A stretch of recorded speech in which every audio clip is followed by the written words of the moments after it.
Dan meski belum ada hasil suara resmi dari KPU dan hanya ada hasil quick count, Presiden Jokowi mengaku justru sudah memberikan selamat kepada Prabowo Gibran pada Rabu malam. Hasil quick count menyatakan paslon 02 Prabowo Gibran unggul dari dua paslon lainnya.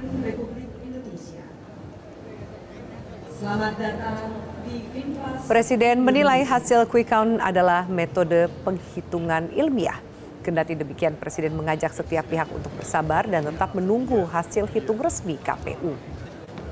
Jokowi mengaku sudah bertemu dengan Prabowo Gibran dan memberikan ucapan selamat di hari pencoblosan pada Rabu malam. Jokowi menyebut pertemuan dilakukan berempat tanpa menyebut siapa saja dan di mana pertemuan itu berlangsung.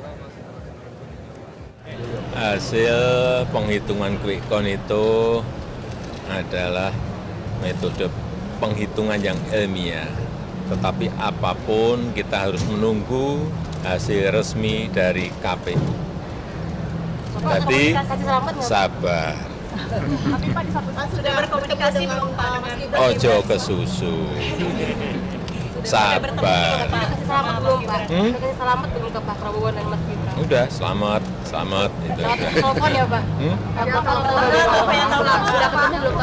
Sudah ketemu belum Pak? Ketemu langsung udah. Kapan Pak? Pertemuan tersebut kapan Pak? Malam. Berdua atau dua-duanya atau Pak Prabowo aja? Berempat. Bapak didampingi siapa Pak? Bapak didampingi siapa? Ya nggak perlu saya sebut.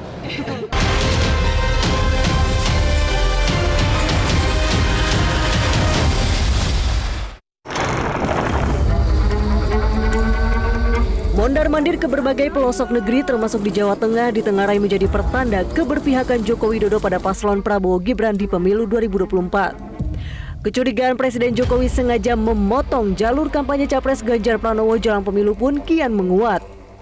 Ya, kadang-kadang menjadi bias mana fakta dan mana regulasi. Nanti pasti akan ada orang bertanya soal ini, cutikah saudara begitu. Lalu nanti yang lain akan menjawab bahwa ini bukan kampanye. Makanya antara fakta dengan aturan kadang-kadang inilah yang menjadi perdebatan hari ini. Maka masyarakat sipil semua meminta netral lah, jangan berpihak lah. Kalau Anda punya kewenangan gunakan sesuai dengan aturan.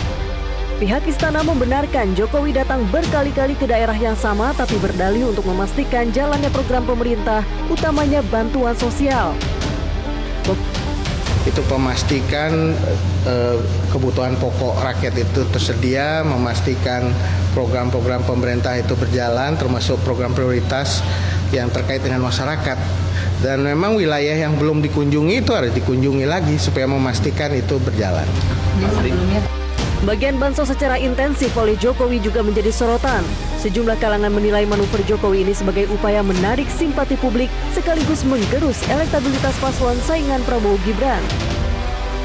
Upaya lain untuk mengatur perolehan suara oleh Jokowi adalah menunjuk penjabat kepala daerah yang prosesnya cacat hukum sebab tidak transparan, tidak terbuka dan tidak akuntabel atau mengabaikan putusan MK.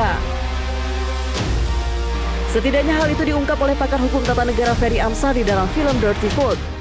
Gambaran ini menunjukkan sebaran penunjukan pejabat bupati wali kota sekaligus gubernur di seluruh Indonesia.